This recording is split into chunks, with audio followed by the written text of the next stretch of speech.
Thanks, Brian, and good afternoon, everybody, and welcome to our webinar.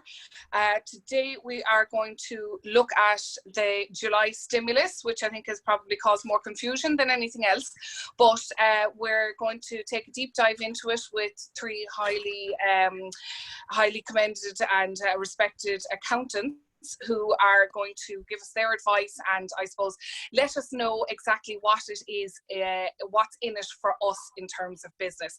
So today on our panel we are joined by Foley from Comerford Foley, Aidan McAvinue from Aidan McAvinue & Co, and Claire Grant from David M. Breen. David sends his apologies today, and Ger and Aidan have obviously been around the dance floor with us a couple of times at this stage since COVID began. So you'll be well familiar with the lads and obviously their knowledge. I suppose before we start the July stimulus, I just wanted to set the scene initially by reading what the Taoiseach described it as, and we might have a little discussion around that. We've received some questions, so we'll go through those, and of course you're more than welcome to put your questions into the Q&A or into the chat box, and obviously we will share them out between the lads and get you the answers where we can. Also, just in terms of the chamber ourselves, obviously we are still working. We never closed. We didn't thankfully have to even take a day out of the offering, but we are working remotely, so don't hesitate to get in touch if there is anything that you need. We're busy working away, thankfully, on a couple of events, including our golf and of course Toys for Engineers, and at all of these, safety is obviously the priority, so we look forward to seeing you at those in the future. So let's maybe begin by setting the scene on the stimulus and just reading the announcement from the Taoiseach Micheál Martin. He has said the stimulus package will protect existing jobs while creating new and sustainable employment options in the months and years ahead. These measures will support small and medium businesses, give young people greater opportunities in training and education, support workers who have lost their jobs because of the pandemic, and rejuvenate communities worst affected by the economic impact of the virus. This is a comprehensive plan which will boost the economy and bring confidence back to towns and villages across Ireland. So, to our panel. That all sounds very positive. It's all bells and whistles. It's the greatest thing since sliced pan. And we've a new Taoiseach, and he's obviously coming out saying, I am the man. Is this all it is cracked up to be? Aidan, we might go to you first. Is it as good as the Taoiseach is saying? Well, I think time will tell as to whether or not it works. The economic logic of piling money into an economy, a lot of people would know it from their history, goes back to the Marshall Plan in the Second World War. It has been tried in other countries, most recently in Japan about 2 years ago, and hasn't worked. So it'll be interesting to see whether this kind of European-wide and equally US type investment will actually make an economic stimulus keep an economy at a level as it trades through a recession. In reality, when you actually drill into the money that they're talking about putting into the Irish economy, it kind of fits into four boxes. The stimulus announced last week, there was the new employee wage support scheme or employer wage support scheme. That's the first kind of category of money that's coming down the track. There are the various taxation steps that have been taken, which is sort of the second box, if you like, that's there.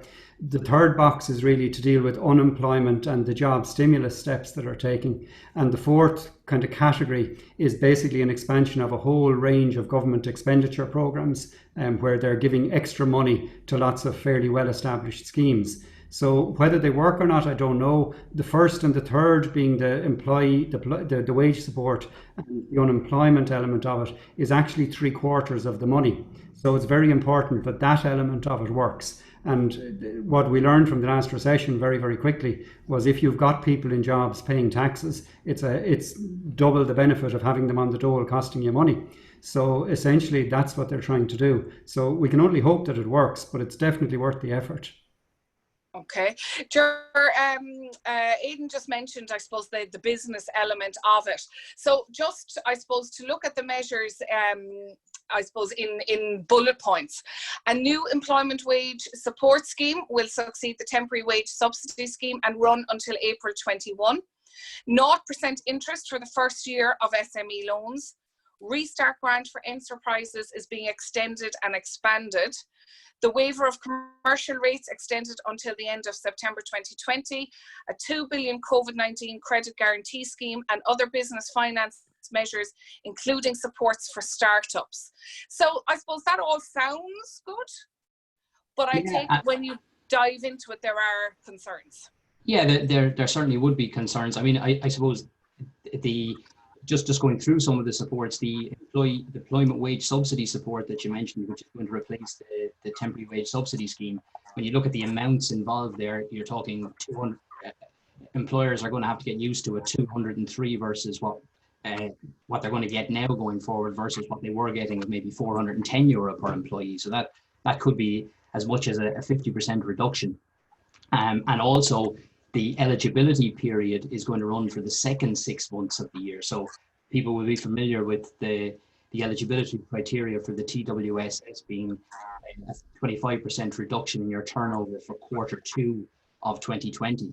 Now it's going to be a 30% expected reduction in the second half of 2020 versus the second half of 2019. So you could have scenarios where businesses that were eligible for the TWSS and are still in need of support won't be eligible for the new EWSS. And that, so not only will the rate drop, but their eligibility, the ability to be eligible, I suppose, might be more difficult. And then I suppose there's some uncertainty about proprietary directors and their continued entitlement to getting the subsidy element as part of the EWSS as well, where the legislation would appear to suggest that they are excluded from that. So they would be some negatives, I suppose, and some concerns that would be there about the supports. And then on the debt side, or on the loan side, as Aidan said, there's an expansion of stuff there around the credit guarantee scheme and future growth fund, but no radical quick injection of loan cash into businesses, which you can argue whether that's right or wrong for a business, but the option isn't really there. The pillar banks will be the ones assessing underwriting of debt and loans, and they will have to follow the same criteria that they would as with any loan underwriting. So the guarantee, the fact that there's a guarantee there or not will be irrelevant when it comes to drawing down funds. Businesses will be able to have to be able to show repayment capacity. Okay, Claire, for somebody who owns a business and a small business, where accounting or bookkeeping or any of this may not be their forte, but they just want to say, okay, what should I be looking at? What are the key points that somebody who is not as knowledgeable as you guys should go straight onto the internet and say, okay, am I eligible for this? I suppose what they can certainly look at, one of the simpler ones certainly had been the restart grant for ratepayers. That process was very straightforward, online, pretty instant results, and they've expanded it and increased limits so more people should fit into that box. The wages subsidy schemes are not ideal. I think we ended up with about 16 iterations of the previous one, so hopefully this one will be a little bit more straightforward. But certainly, you know, people who know their own business, I think, will quickly get a feel for whether they qualify or not.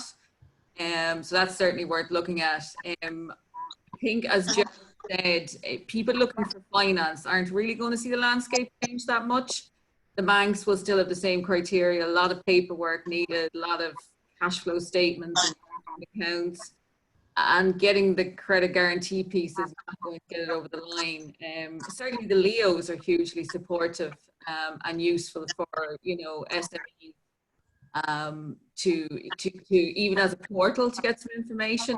The information there is pitched at that side of the company, so starting with the LEOs, go through there to restart with the council and just keep an eye on the wages subsidy scheme. I think people know in general whether they qualify or not, even if they can't quite get the application over the line on their own. Okay, we might just go and have a look at some of the questions. And again, if anybody does want to input questions, please feel free to do so on the Q&A function, and we'll certainly get to them. Okay, so we mentioned earlier about the Restart grant. Aidan, I might come to you on this if you don't mind. And I've had a couple of questions in relation to this. So specifically, one question came in. I want to know what measures and Restart grants are applicable to small businesses and partnerships who do not pay rates. And if these measures and Restart grants are different from incorporated companies who do not pay rates. So if you are not paying rates and you're working from home, you have a small business and you are, I suppose, trying to get up and running, where do you go? Okay, there's a bit of reverse in that question. There's no real difference in anything that's been announced between incorporated businesses and unincorporated businesses, other than when you get into taxation losses, because they're different, slightly different for corporation tax and income tax. But in terms of the very small business, the alternative to the Restart grant, which is an amount, if you like, equivalent to rates being paid, is one, if somebody wants to Google it, it's actually called the Enterprise Support Grant. Now, to get that, you had to be signing on for the pandemic unemployment benefit. And there are various conditions in terms of what you need to meet to come off it. But basically, in coming off the unemployment benefit, there is a grant. It's €1,000 that is available for people to spend. They do have to give receipts in behind it in terms of what they're spending the money on. So it is to cover things like PPE or whatever that they need for their businesses. And as I say, there are various conditions, so I would Google it and just run down through the conditions, but it is designed for those people who wouldn't be paying rates to be able to get something, in very simple terms, to get some element of money.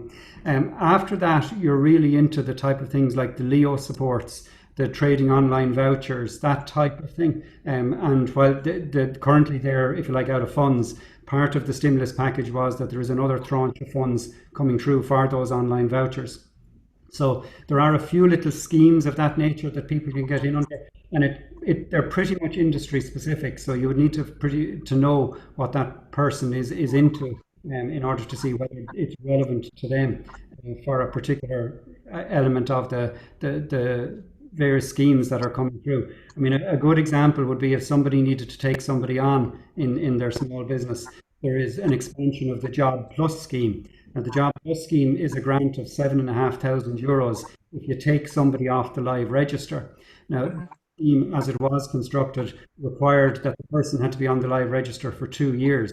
But one of the conditions they're now changing in the scheme is that if the person received the unemployment benefit, they can qualify for that scheme. So that could be very attractive to a lot of businesses who are looking to take on an employee and get a small business to get a grant to get somebody started and move it on. So I could see that one being important. Other than that, there isn't an awful lot for the small business, and I think the logic behind it really is that there was an income support in the pandemic unemployment benefit for most people who weren't in a position to claim the wage subsidy scheme. And for most small businesses, that probably covered a lot of their requirements, because the idea would be if you're a small person working from home, well, you're probably saving a bit of ESB, saving a bit of heat because you're not working all day at home. So in theory, there wouldn't have been a lot of costs, but there would be the Restart costs, and the €1,000 is to cover it for that. Okay, questions coming in here fairly quickly, so we'll start with the first one. And excuse me if we've answered this already, I'm just reading them off. Currently with the TWSS, an employee can earn the WSS and their top-up. So Ger, we might go to you on this one. Yeah. This top-up is maxed at what a person's earnings were in January and February. If a person earns more than the January-February earnings, the WSS will be reduced. Are the same rules applied for the EWSS? And the reason for the question is some businesses do not open on Sundays in January and February, and therefore their staff were not receiving a Sunday rate for their hours. And also our staff worked in some businesses are reduced in the quiet season. So I suppose that's down to seasonal work then.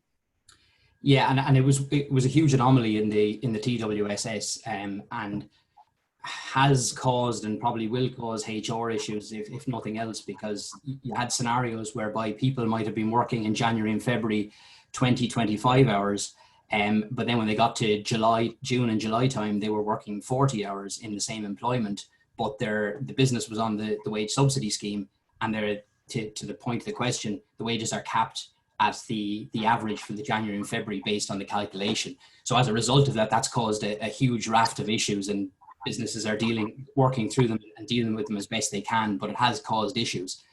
The quick answer in relation to the EWSS is the same will not happen. The EWSS is very much a subsidy focus, as opposed to, while it will be based on employment and having people being paid for employment, it will be just a flat rate subsidy.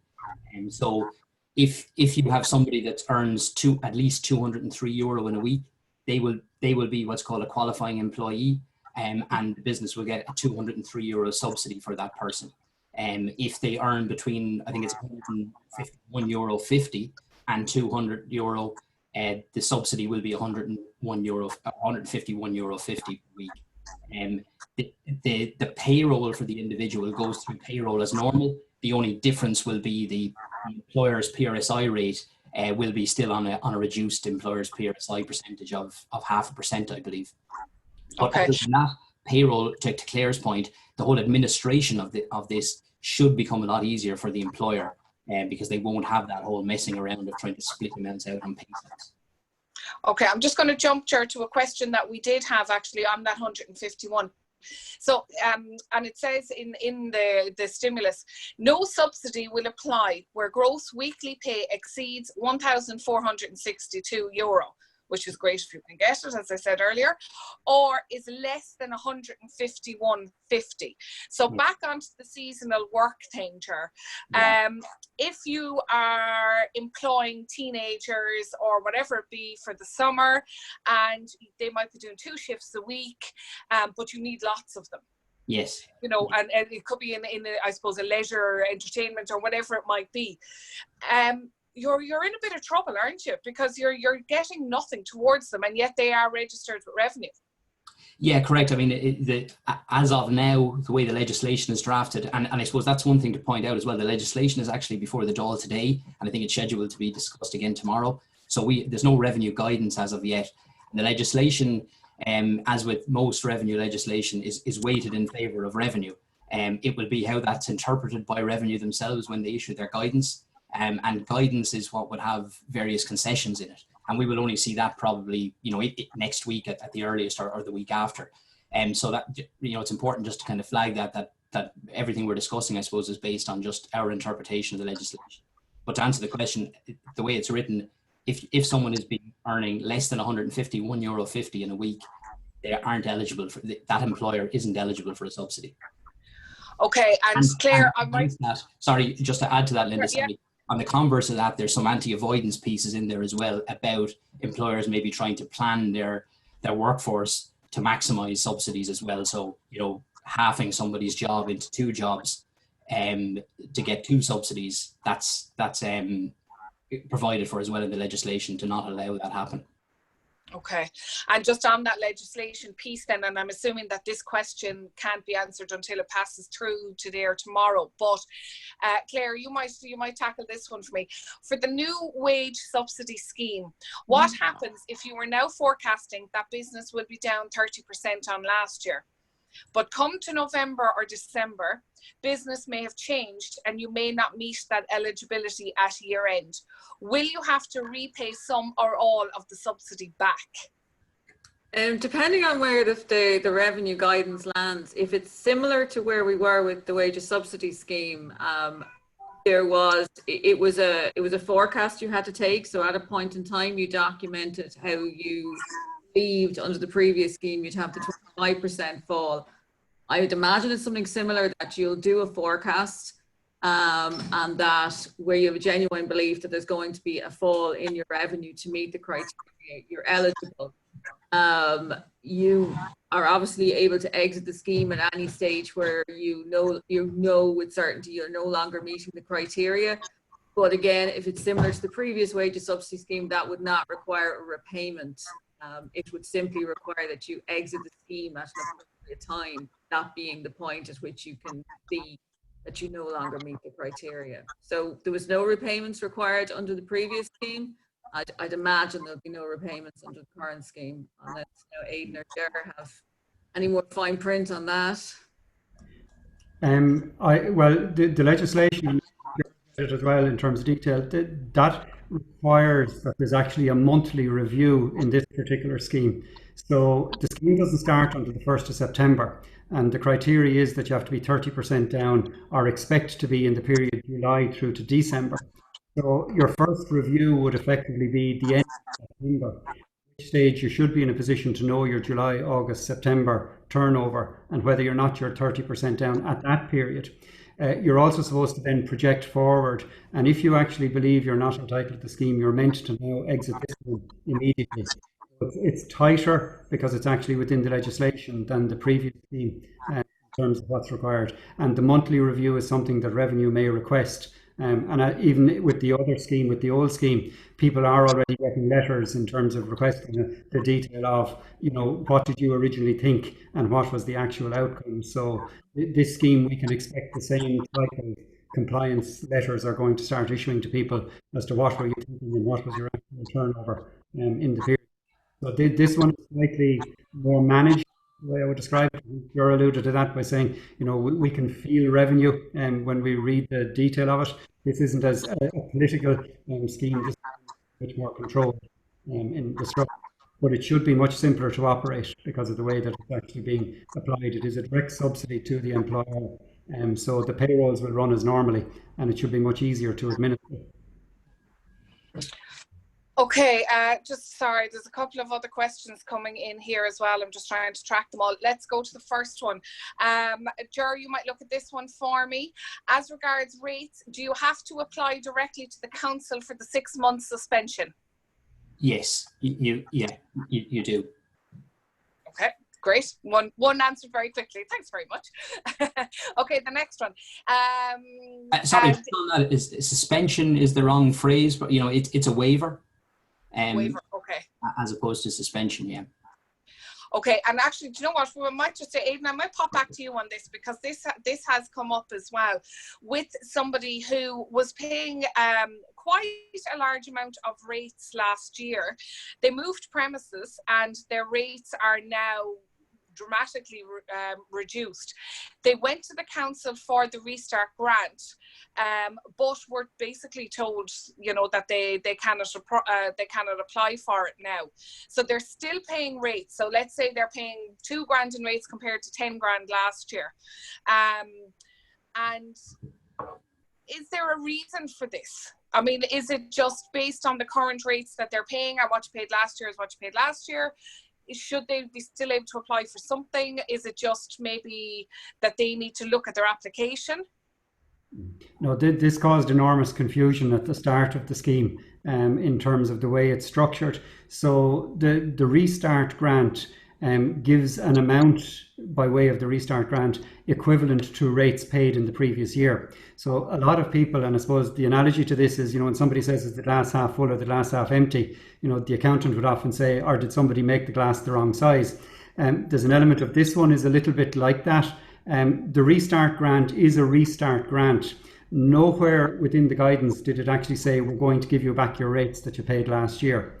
So the government, in the way that they were approaching this, was that they needed to provide funds to businesses to reopen, to cover again their PPE or their screens or whatever they needed to put in place to get going. So they agreed to make a payment to them, and they aligned that to the rates that they were paying in respect of the building they're currently in and are restarting in. So that's been an advantage to some people and a disadvantage to other people. So that poor unfortunate person who moved and obviously saved a lot on their rates should be able to get back the rates on the building that they are currently in by applying that to the council. There's a number of other scenarios that also apply to people. If, for example, you're a startup business this year, you should still be able to get the rates in the building that you're in applied to your particular business. the next step along would be if your building wasn't rated at all, the council will actually take a view in regard to that particular building and buildings similar to it, and they will give you an amount of equivalent to what the rates on that building would have been last year. So there's a number of people gaining, but there are people who lose, where they have this concept that it was a repayment of rates. It wasn't. It was a amount of money to enable you to go forward. The benefit in terms of where we're going now, and the details of this haven't come out. There was a meeting between the Minister and all the county managers last Friday to give them the floor of this. But if you go on to apply for that grant today on the council's website, the site is actually down. And the reason for that is that the provisions in the legislation now going through are, we will get another, so the amounts paid out to people in respect of last year's rates are going to be paid again. So they are getting that amount on top. Then there is this issue of the 6-month waiver. It's not 100% clear whether they're going to maintain that where it was a deferral of rates, as in you'll have to pay it down the road, or whether they're writing it off. The language in what was put out last week was that it's going to be a write-off of 6 months' rates for this year. But some of the guidance online is still talking about deferrals. So we don't have that 100% clear yet. But people in the media that the max grant was 10 is now going to be 25. So we expect that people who were in a position where originally they might get 2,000 back, they should now get 5. People who got 10,000 in the max back should get 25, and anyone who got in between should get 2.5 times that amount of money. The process of claiming that is not yet up online, and we don't know how that will apply. The logical thing to do would be to issue it out quickly to everybody who's already applied, because they have all the details and the bank details. But the core point, go back to your question, is it's the rates on the current building that somebody gets as the restart grant. Okay, I'm going to stick with you, Aidan, on rates, because you're playing a blinder on them, and it's the one that everyone's asking about.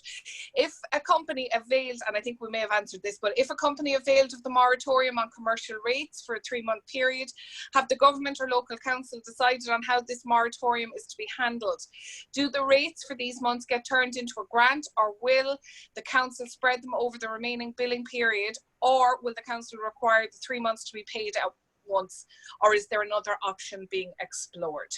Okay, and I think that's the point that I was just making there, that we're a little unclear from what came out last week, because the way that it was phrased in the initial documentation that came out was that they were going to give a 6-month waiver, being the rates to the end of September for all businesses. If you Google that on gov.ie and look at it, it goes in and talks a little bit about a deferral, and then it goes on to talk about a waiver, and it doesn't make it very clear which it's actually working on. So it's actually quite difficult to work through as to what they're actually saying to us at this point in time. The way they're describing the 6 months is that they would apply it as a credit down the road to somebody's account. So it may apply slightly differently to the way that the thing has worked in the past. So the unfortunate answer to that question is we at this minute don't know the detail of how they're going to apply the 6-month period that they are writing back. And now some people, because we shut in March, are actually seeing the end of September as the 7-month period. So we need to think that through. We have actually tried to contact the council here, but unfortunately the main guy is on holidays at the moment, because if you were paying, a lot of people in Waterford would pay their rates by direct debit. And the direct debits would start after the way rates are calculated. They're passed generally at a meeting in January, and the direct debits would start in March. So the payment that people would have made at the end of July would actually have been 5 payments. So of the 10 payments they would make this year. So strictly speaking, if 6 months has been written off and people were actually paying their rates, they should be now stopping their direct debit. But we couldn't get a clear direction on that, for people who haven't availed of the waiver but are entitled to get the benefit of it going forward. So it's really one to watch this space, and I think the council website, in fairness, has been quite good in setting that out. So you need to kind of watch that and see keep an eye on that. Okay, Claire, we'll move to you, because as I said, there's a lot of questions outstanding here. If an employee who was on the TWSS leaves and is replaced, is there any support available for the replacement, as they don't qualify for TWSS?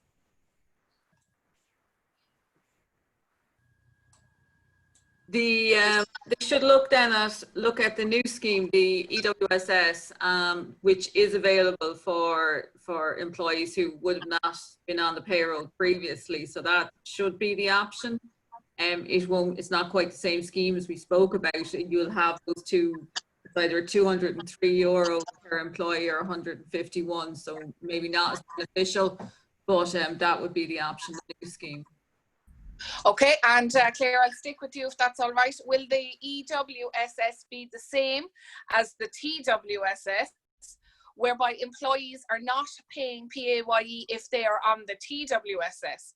And how do you think revenue will deal with the tax that will be due on this in the future?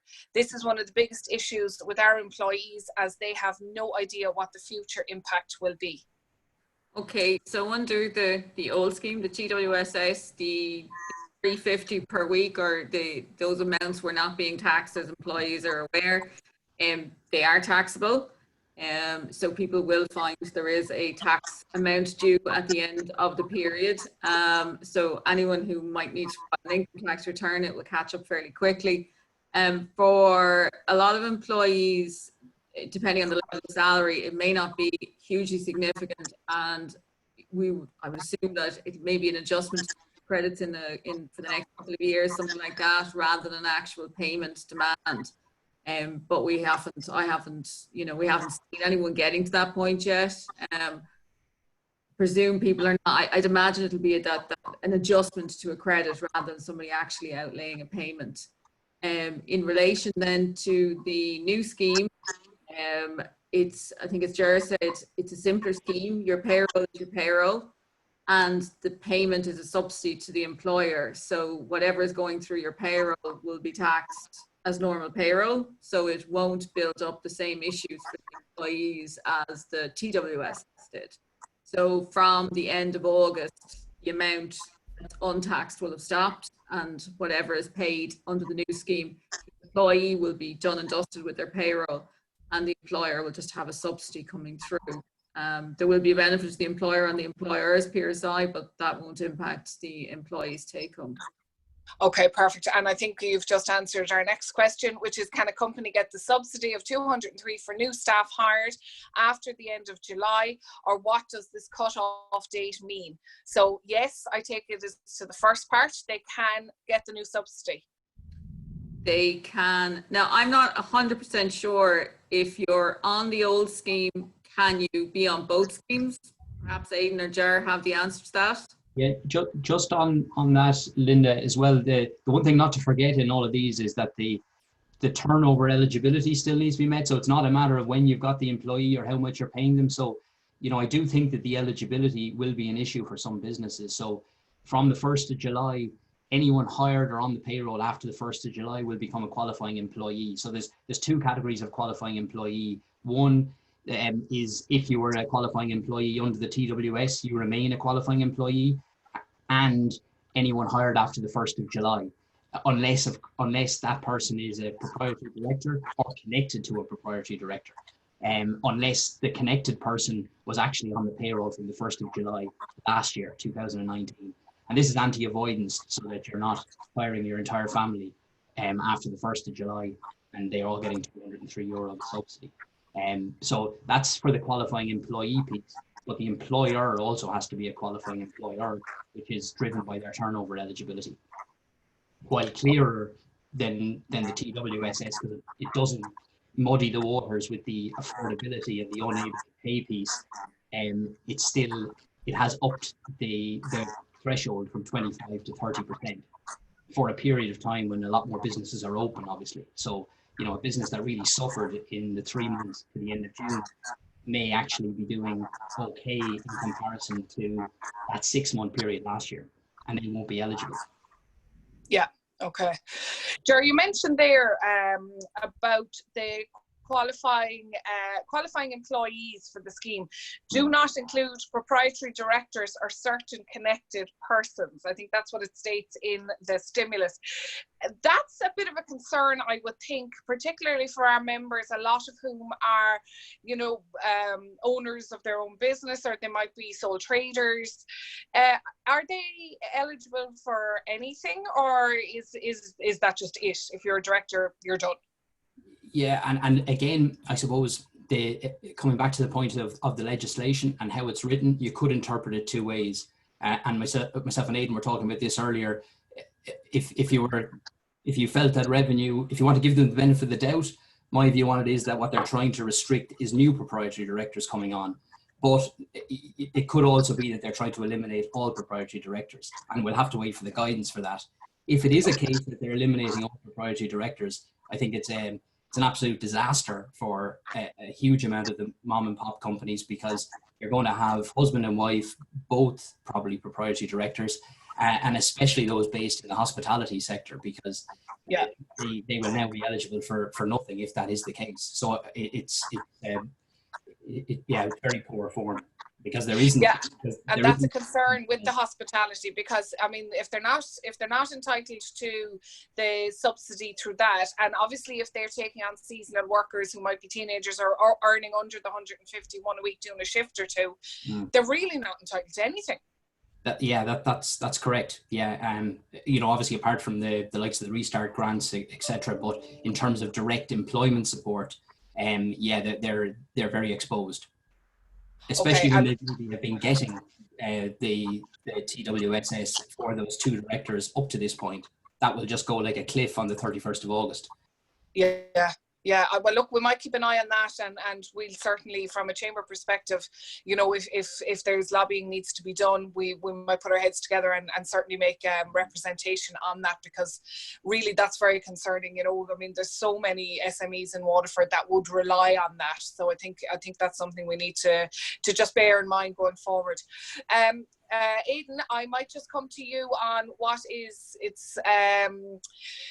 back to the €1,000 that we spoke about way at the start. So for people who are not paying rates, the €1,000 was up to €4,000 relating to the rates rebate. Has this not been increased to non-rate paying businesses? So we know that they have non-rated B&Bs and relatable sports businesses will be eligible for a grant payment of €4,000. But are there any other categories of businesses eligible? The guidance on it is telling us that they are going to come up with it, that we will be able to look at. B&Bs were actually the only ones mentioned in the guidance that initially came out. And just for the point of general interest, people might realise B&Bs generally don't pay rates, so they didn't benefit from the original scheme. So they've basically allowed to bring them in to the scheme because of the nature of the businesses. And obviously there's a huge trend towards supporting the whole hospitality sector. So from that point of view, we don't know what other businesses they're going to really bring into that scheme. Equally, we don't know if there's businesses they're going to exclude, because they have said there would be limited exceptions. But in other guidance, they've said that the actual Restart grant will go to all businesses. So there's a degree of contradiction in some of the detail that we're getting at the moment. But we do expect the vast majority of businesses will be included within that. Will there be the poor question of will there be an increase in the enterprise support grant, the €1,000 one? I haven't seen that. I haven't seen that in any guidance, so I don't believe that one is being increased. Okay. Just another question, Claire, if I could go to you, please. What happens with a person who started in February and therefore when they return to work in June, the company had to pay them normally as the amount of TWSS wasn't viable, even though all other staff were on TWSS? Will this employee be eligible for the new subsidy if the company qualifies? They should, depending on their level of salary. If they're not below the minimum threshold or above the upper threshold, they should. And as they've said, the company itself would also meet the threshold. So the lower end of the threshold is 151.50 per week, and the upper was the 1,462. So if they're between those, yes, I believe the answer. Okay, perfect. Can we just take a second, and if anybody does have any more questions, we will be wrapping up shortly, but just to maybe just look at some of the other things that were in the stimulus. Obviously, they're talking about 200 million investment in training, skills development, work placement schemes, recruitment subsidies, and job search and assistance measures. 35,000 extra places in further and higher education, apprenticeships, financial certainty through obviously the EWSS, 500 million investments in communities, investments in schools, walking, cycling. I mean, the list goes on. It's like a Christmas list. 25 million in life sciences. We certainly welcome that in Waterford. I think it's an area we're known for. Obviously, the increase in training and development, training and skills development. The new Green Fund is getting 10 million. I mean, 20 million for Brexit. Where's the money coming from? Where are we going to be paying this back until I'm even greyer than I already am? I think our children will be, probably more than us. You know? Yeah, I'm not that old, Aidan, thanks. On a long time. This particular one will go on a long time. The reality is that, I suppose, the approach that the government have taken is that because they can borrow for virtually no interest at the minute, that this is something they should do and need to do. Underneath it, you would hope that they would have the mentality that we get taught when we go to college, that there is such a thing as productive borrowing. So, you know, if you're in business, you borrow money to buy a machine because that machine will make you money. So you hope that by them pumping money into these various schemes, that in turn will generate a more productive economy, which will generate more taxpayers. That means it won't really cost us as much as we might think sitting here today. But you know, that's working on the assumption this is actually going to work at the end when we get there. Do you know? I mean, there are various interesting ones. I mean, I think that, you know, something like the staycation voucher, which is a great marketing ploy in terms of where it is. Like, I think we'll know in about 6 months' time whether these things are really working, whether people will go for them. You know, the staycation voucher, and it's one to maybe just point out to the members that are in the hospitality sector, there are conditions attaching to that particular scheme. You know, you will need to be tax compliant. You actually need a tax clearance. You will need to apply to revenue and get a particular certificate from them so that people get a particular type of receipt that they can use. So there are various things that in that sector people need to be looking at as well. So I think, you know, some of these things, there's devil in the detail. Where will we pay for it all? The answer is hopefully a long, long way down the road, when the old thing, you know, if you're buying a pint of Guinness now at 1970 prices, you'd be quite happy to be doing it. So hopefully it'll be that type of logic that when we come to pay for this, it'll actually not really be costing us a lot, you know. And Ger, there was a lot of talk, I suppose, when this started. Oh my God, we're going to go back into a recession. This is going to lead to a recession that's going to hit the whole world. That talk has kind of died down now at this point, but I would take it there is still a concern. I mean, as Aidan said, you know, you want to borrow wisely, and we don't want to spend foolishly. We've kind of learned the lesson on that. Where do you think we're going to be in 12 months' time? I mean, are we genuinely looking at a recession, or is it right that people have just stopped talking about it now? Well, there's a lot more people out there more educated than me to know whether we're going to be in a recession or not in 12 months. But I suppose the austerity piece from the past, everyone felt it didn't work. You know, it's debatable by economists as to whether it worked or not. But certainly the mantra from day one here has been that it won't be austerity focused. So by having more money out there, more people spending, keeping the economy moving, that's the policy that's being adopted. And I think most of the public would, if you went back 7 or 8 years ago, would have felt that that's what the government should have done at that time. That's what everyone was saying. So, you know, I think from that perspective, you would hope that money will keep moving and businesses, especially local businesses, and especially the Waterford region, will be supported. You know, I do think there's a real opportunity for the regions in all of this.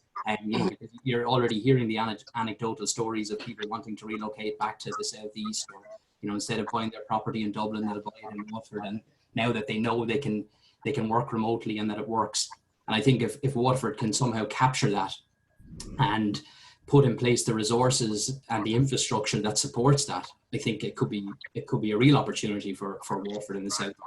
And actually, I was going to ask Claire on that actually as well, because I just, you know, I mean, I know I kind of said it flippantly a while ago, but 25 million investment in life sciences, like that's a significant investment. And I think it's like during COVID, we have seen so many innovations and technologies that have been born out of the need, or as a result of COVID. I mean, we're obviously looking at them in detail at the moment for Toys for Engineers, because that's what it is. It's a showcase for business, say, within the engineering and tech sector.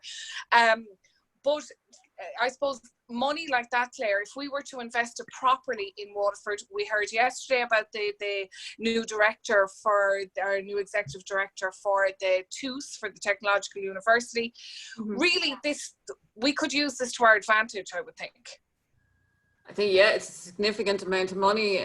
You know, it could make a real difference to the region. There could be quite a few good news things come together. You know, as Ger said, more people in the area, no need to perhaps move to Dublin. You know, and if those people are here and they're spending in the area, it's all to the good.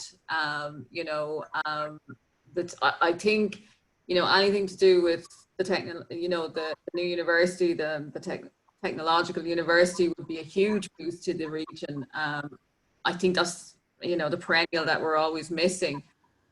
You know, and then that plus an investment in life sciences. I mean, the thing about a lot of life science businesses, it's not necessarily multinationals, that they don't need to be multinationals. There's not a lot of quite small niche type things out there doing quite exciting things where that kind of money could make a real difference. I mean, you know, TSSG and places like that have churned out quite innovative stuff, you know, that doesn't have to be, you know, a Pfizer or something like that to really, you know, employ high quality staff, get, you know, jobs with high levels of salary into the area, and all the spin-off that comes with that. You know, that's a sum that could make a big difference in an area like Waterford. Okay, just one quick question, and we might just finish up then. Aidan, I'll just go to you, because I think it was you mentioned it. Just on the extension of the Jobs Plus scheme, it appears online to be for employment of people under 30 years of age. Is this correct? The original levels had different categories. Well, so that under 30. Yeah, that person may be a step ahead of me now in terms of reading it. Like we're literally waiting for the guidelines coming out. So if their reading is very recent, then that is correct. But my understanding was that the scheme would be anybody on the pandemic unemployment payment. So whether they're going to change that going forward, but if that website has been updated literally in the last couple of days, you can take it that it's accurate, you know. Okay. Ger, well, I might just do a roundup with all of you before we finish, and thank you obviously to everybody for tuning in today. If you do have any other questions, please send them through to me on email, and we'll share them out between the lads and try and get you an answer, or contact obviously your own accountant. And if you don't have one, I recommend the three lads, so you can give them a shout. Ger, okay, so overall, what's your thinking? Good, bad, indifferent, good for small business, bad for small business, good for big business? What are you thinking? I think, you know, it's got some good points, and there's obviously some negatives and some concerns in there. You know, it's even it's funny the way, even from the start of the TWSS, there'd be gripes and there'd be issues with it, but at the end of the day, businesses are getting free money every week from the state. And even with the compliance letters that go out, there was a bit of a hullabaloo about why would revenue be writing to everyone about a compliance letter. And really, you know, the letter itself is harmless. They're only looking for the rationale as to why you would have wanted to claim the TWSS. So it's taxpayers' money. So, you know, I think they'd be entitled. They're entitled to that, and I don't think we should look at the negatives as much. I suppose I think we should look at the positives on it. Hopefully, things like the proprietary directors and those anomalies won't come to pass, and that the proprietary directors will be still eligible for the EWSS. And what I would like to see improved over time is the ability for distressed businesses to get some sort of capital or loan ability.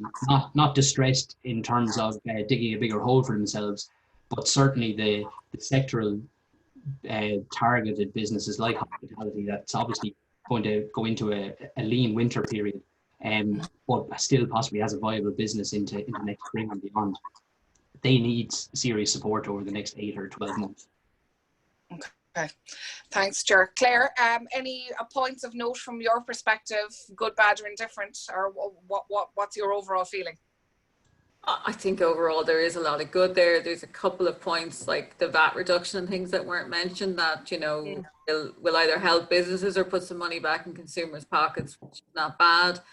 I think everyone will be happy to see the extension of the wages subsidy scheme, even in its new incarnation.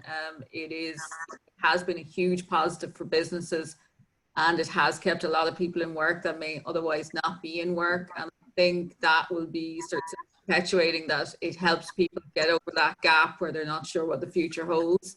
So I think, though, you know, there is a lot of good there. Okay, and Aidan, we'll leave the last word to you. What are your overall feelings on it?